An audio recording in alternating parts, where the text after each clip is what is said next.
Acute or traumatic shoulder conditions. The human shoulder is made up of three bones, the clavicle, the scapula, and the humerus, as well as associated muscles, ligaments, and tendons. The shoulder is somewhat unique as it must be mobile enough for the wide range of actions for the arms and the hands, but also stable enough to allow for actions such as lifting, pulling, and pushing. The compromise between mobility and stability results in a large number of shoulder problems, not faced by other joints such as the hip. Some of the shoulder conditions to be discussed include fractures of the humerus, clavicle, and scapula, sternoclavicular sprains, acromioclavicular sprains, glenohumeral joint sprains, dislocations, subluxations, glenoid labrum tears, and biceps tendon ruptures. A humerus fracture is a bone fracture of the arm. Fractures of the humerus may be classified by the location and divided into fractures of the upper end, the shaft, or the lower end. 80% of proximal humeral fractures are non-displaced or minimally displaced, and therefore can be managed non-operatively. Associated injuries are common in patients with osteoporosis. Distal humeral fractures are associated with proximal forearm fractures. Rarely, vascular or nerve injuries are associated with humeral fractures. A radial nerve palsy may be associated with fractures of the shaft of the humerus and may be commonly associated with a nerve lesion, complicating fractures of the long bone. Humerus fractures may occur in a number of ways. One, from a direct blow. This can happen during a fall, such as landing directly on the elbow, or by being struck by a hard object, such as a baseball bat, a car dashboard, or during a car crash. This can also be from an indirect fracture. This can happen during a fall if a person lands on his or her outstretched arm, if the elbow is locked straight. The ulna, one of the forearm bones, is driven into the distal humerus, causing it to break. Distal humerus fractures can be very painful and may prevent the patient from moving their elbow. Additional symptoms may include swelling, bruising, pain or tenderness to touch, stiffness, and feelings of instability. Pieces of the bone may also be sticking out of the skin, although this is rare. Management for humeral fracture should include checking for a distal pulse, immobilizing and treating the patient for shock. In young patients, it is important that we suspect a growth plate fracture. If the growth plate is involved, it may impact the ability for the patient to grow future bone. Clavicular fractures. A clavicular fracture is a bone fracture in the clavicle or the collarbone. This is often caused by a fall onto an outstretched upper extremity, a fall onto the shoulder, or a direct blow onto the clavicle. Signs and symptoms of clavicular fractures include pain, particularly with upper extremity movement, or pain on the upper front part of the chest. Swelling is common. Often after the swelling has subsided, the fracture can be felt or even seen through the skin. It is typical for the patient to report sharp pain with any movement. The patient may also report referred pain. This is when pain travels to other areas. The pain may be dull, such as an extreme ache, in and around the clavicular area, including the surrounding muscles. The patient may also report possible nausea, dizziness, and/or spotty vision due to the extreme pain. Management of a clavicular fracture should include checking the distal pulse, immobilizing the area, and treating the patient for shock. We should activate emergency medical services, and since most clavicular fractures are not treated surgically, a figure 8 clavicular strap brace may be used to support the patient. A figure 8 clavicular strap brace is shown in the picture on the slide. Scapular fractures. A scapular fracture is a fracture of the scapula. This is also known as the shoulder blade. The scapula is a sturdy, large bone located in a protected place on the upper back, so it's rarely fractured. But when it does, it is an indication that the individual was subjected to a considerable amount of force, and we need to consider that severe chest trauma is likely to be present. High-speed vehicle accidents are the most common cause of scapular fractures. This could be anywhere from a car accident, motorcycle crash, or a high-speed bicycle crash. but falls and blows to the area can also be responsible for the injury.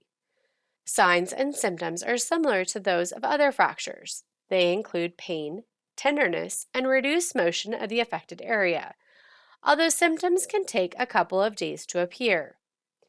Imaging techniques such as X-ray can be used to diagnose scapular fracture, but the injury may not be noticed in part because it is so frequently accompanied by other severe injuries that demand immediate attention.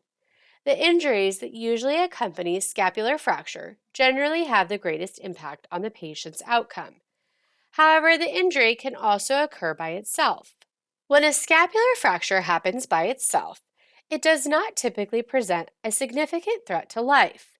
Treatment involves pain control and immobilizing the affected area, and then later, physical therapy to restore range of motion. Sternoclavicular joint sprain. The sternoclavicular joint is the only bony connection between the upper limb and the rest of the skeleton, providing stability to the front of the chest and the shoulder, allowing for some shoulder movement. During certain activities, stretching or compressive forces are placed on the sternoclavicular joint. When these forces are excessive and beyond what the joint can withstand, tearing of the ligament and connective tissue of the joint may occur. This condition is known as a sternoclavicular joint sprain. A sternoclavicular joint sprain can range from a small sprain resulting in minimal pain and allowing ongoing activity to severe sprains resulting in significant pain, deformation, and disability. A sternoclavicular joint sprain typically occurs due to a specific accident, such as a direct blow to the point of the shoulder or the top of the chest. This commonly occurs in motor vehicle accidents, in contact sports due to a collision with another player, or following a fall to the point of the shoulder or on an outstretched hand.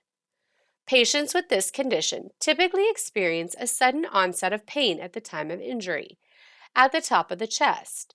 Pain may increase with activities involving lying on the affected side, moving the arm across the body, overhead arm activities, performing heavy lifting, pushing or pulling movements with the affected arm, or sometimes during coughing or sneezing. In minor cases of sternoclavicular joint sprains, patients may be able to continue activity only to experience an increase in pain, swelling, and stiffness in the upper chest or shoulder after activity with rest, particularly first thing in the morning. In more severe cases, pain may prevent the patient from continuing activity and cause them to cradle the arm. Patients may also experience a rapid onset of swelling and may notice a visible deformity or bump at the front of their chest, with the tip of their collarbone sticking out.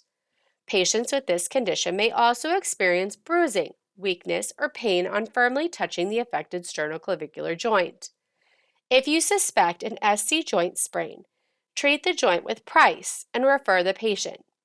If it is a joint sprain with posterior displacement, it is a medical emergency and should be treated immediately. AC joint sprains. The human shoulder joint has more mobility than all other joints in the body. This flexibility makes it very susceptible to instability and injury.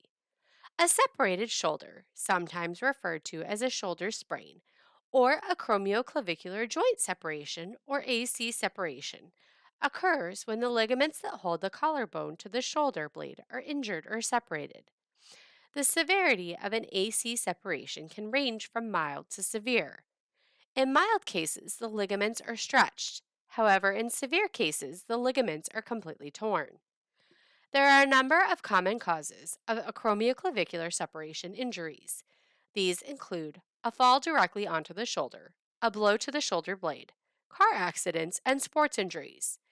These most commonly occur in contact sports such as football, hockey, and rugby. Signs and symptoms of shoulder separation may include pain at the very top of the shoulder while sleeping or making overhead movements, a deformity or bump over the top of the shoulder or arm weakness or instability, limited shoulder mobility, bruising and or swelling, the shoulder appearing to hang lower than normal, and a popping sound while moving the joint. There are various treatments for shoulder separations, ranging from surgical interventions to conservative treatments. Most people recover from AC joint separation in about 2 to 12 weeks without the need for surgery. The piano key sign is a key clinical feature of an AC joint separation. The piano key sign test is also known as the spring test. During this test, the patient is sitting with the involved arm relaxed at the side. The examiner can apply pressure to the patient's distal clavicle in an inferior direction, pushing down. A positive test occurs with the depression of the clavicle when pressure is applied and elevation of the clavicle when pressure is released, much like pressing on a piano key. Acromioclavicular joint injuries are classified most commonly using six-graded system described by Rockwood in 1998. This classification system evaluates not only the acromioclavicular joint itself, but also the coracoclavicular ligament, the deltoid, and the trapezius muscles, and the direction of the dislocation of the clavicle with respect to the acromion. Within this system, type 1 to 3 are fairly unique, and type 4, 5, and 6 are variants of type 3. Type 1, the clavicle is not elevated with respect to the acromion. The key feature is a mild sprain of the acromioclavicular ligament. Type 2, the clavicle is elevated, but not above the superior border of the acromion. The key feature is a rupture of the acromioclavicular ligament, and the joint capsule, the deltoid and the trapezius muscle are minimally detached. In type 3, the clavicle is elevated above the superior border of the acromion, but the coracoclavicular distance is less than twice the normal. For example, less than 25 millimeters. The key feature is a rupture of the acromioclavicular ligament, coracoclavicular ligament, and the joint capsule. The deltoid and the trapezius muscle are minimally detached. A type 4, the clavicle is displaced posteriorly onto the trapezius. On a type 5, the clavicle is markedly elevated and the coracoclavicular distance is more than double, greater than 25 millimeters. And finally, a type 6, the clavicle is inferiorly displaced behind the coracobrachialis and the biceps tendons, which is extremely rare. A glenohumeral joint sprain. A shoulder sprain is damage to the shoulder ligaments or capsule, which support the glenohumeral joint, also known as the shoulder joint. This may be stretching of the fibers or a partial to full thickness tear of the ligaments or joint capsule. A sprained shoulder is caused by a force on the arm which stretches the shoulder ligaments. Usually, this involves the arm being forced backwards when it is raised to 90 degrees at the shoulder. This causes stretching or tearing of the ligaments or the capsule at the front of the shoulder. This is not a particularly common injury as the ligaments of the shoulder are fairly strong. Also, the muscles at the front of the shoulder, such as the pectoralis, are more likely to be injured first. Shoulder sprain symptoms will vary depending on how bad the injury is and can range from mild to severe and will include pain in the shoulder, usually at the front of the joint. There will be tenderness when pressing on the injured area. Rapid swelling may appear and the shoulder will be painful to move. Severe shoulder sprains may result in instability of the shoulder joint. Rest the arm. A sling may be useful to take the weight off of the shoulder. Apply ice or cold therapy to help ease the pain, bleeding, swelling, and inflammation. A doctor may prescribe anti-inflammatory medication and refer the individual for MRI scans if necessary. A glenohumeral joint dislocation or subluxation.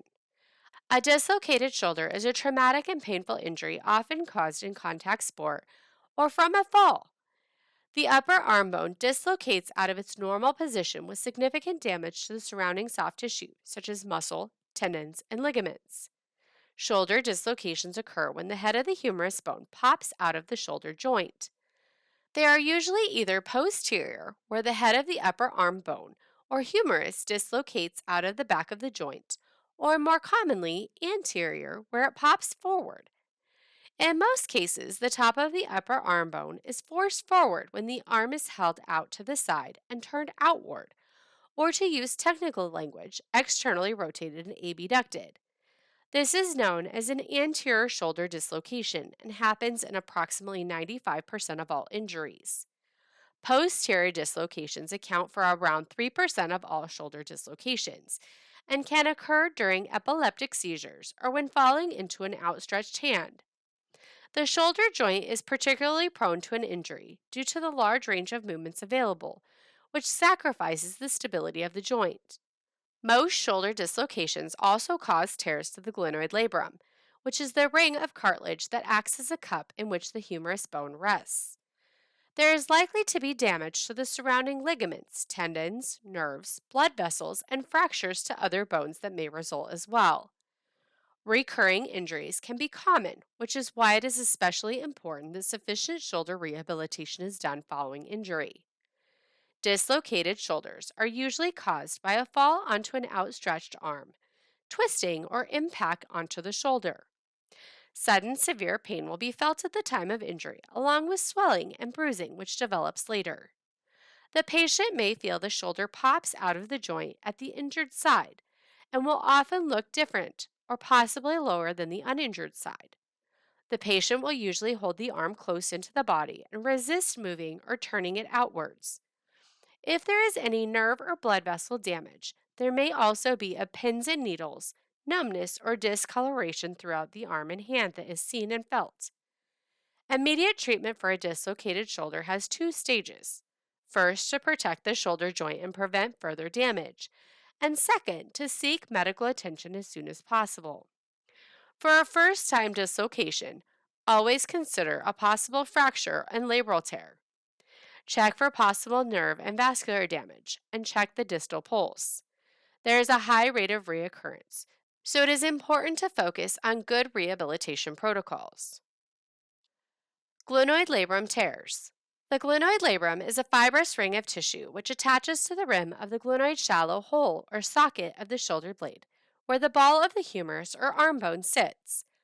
The glenoid labrum increases the depth of the shoulder cavity, making the shoulder joint more stable. The glenohumeral ligament, which secures the upper arm to the shoulder and shoulder capsule, attaches to the glenoid labrum. The glenoid labrum is injured by repetitively overhead throwing, lifting or catching heavy objects below the shoulder height, or falling onto an outstretched arm. Symptoms include shoulder pain, which cannot be localized to a specific point. Pain is made worse by overhead activities or when the arm is held behind the back. The patient may experience weakness and instability in the shoulder, with specific tenderness over the front of the shoulder. Pain may be reproduced on resisted flexion of the biceps or bending of the elbow against resistance. Injuries are classified as either superior, towards the top of the glenoid socket, or inferior, towards the bottom of the glenoid socket.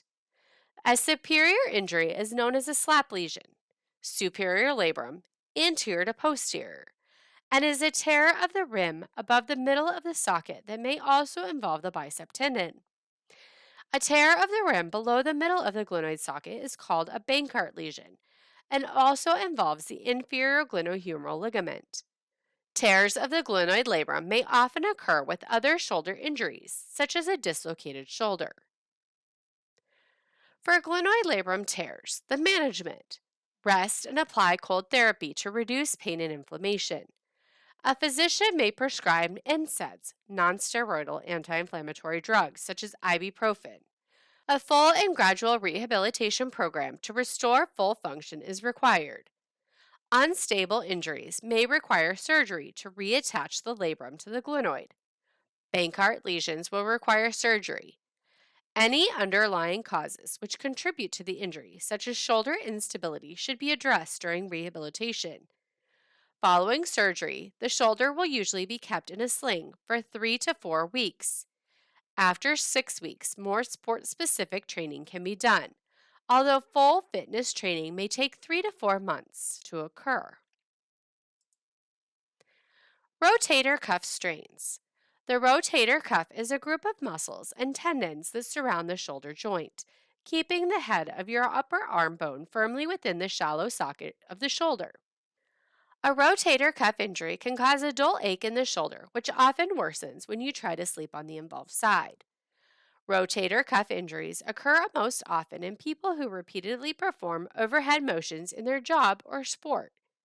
Examples include painters, carpenters, and people who play baseball or tennis. The risk of rotator cuff injury also increases with age. Many individuals recover from rotator cuff disease with physical therapy exercises that improve flexibility and strength of the muscles surrounding the shoulder joint. Sometimes the rotator cuff tears may occur as a result of a single injury. In those circumstances, medical care should be provided as soon as possible. Extensive rotator cuff tears may require surgical repair, transfer of alternative tendons, or even joint replacement. A rotator cuff injury can be painful and reduce range of motion in the shoulder. The pain associated with rotator cuff injury may be described as a dull ache, deep pain in the shoulder. It may disturb sleep, particularly if you lie on the affected shoulder. It can also make activities of daily living, such as combing your hair, washing your hair, or reaching behind your back, difficult. And it may also be accompanied by arm weakness. Price and NSAIDs can help with pain management. Physical therapy exercises can help restore flexibility and strength to the shoulder after rotator cuff injury. Sometimes it is possible to eliminate pain and restore function without surgery. Many different types of surgeries are available for rotator cuff injuries, including arthroscopic tendon repair, open tendon repair, bone spur removal, tendon transfer, and shoulder replacement. Biceps tendon rupture. The biceps muscle is a large muscle in the front of your upper arm. It is the muscle most flexed by strongmen in demonstrating their muscles. The bicep is attached at the top of the shoulder and then below the elbow to the radius bone by a strong tendon. This strong tendon at the elbow can rupture with very strong contractions of the bicep muscles. People may feel a pop in their elbow in pain. This usually happens when the tendon is already worn and prone to injury. The people most likely to get a bicep tendon rupture are strength athletes, bodybuilders, and heavy manual workers. Generally, males over the age of 35 years are more susceptible to this type of injury. Unlike other tendon ruptures, steroid use has not been shown to be involved in the rupture of distal bicep tendon ruptures. After the injury, there is usually localized pain at the front of the elbow with bruising and swelling. The bicep muscle may retract up into the upper arm, creating a prominent bump, often known as the Popeye sign. This is often visibly different to the other bicep when contracting the muscle. A bicep tendon rupture leads to weakness in the elbow and forearm if not repaired. People have had difficulty twisting a screwdriver, turning a key, and even lifting weights once a rupture has occurred. This is due to a 55% reduction in forearm twisting strength, or supination power, and a 36% reduction in elbow bending strength, or elbow flexion power. Therefore, early operative repair is the treatment of choice to restore full strength and correct the deformity. Repair should be undertaken within 3 weeks of the injury or as early as possible.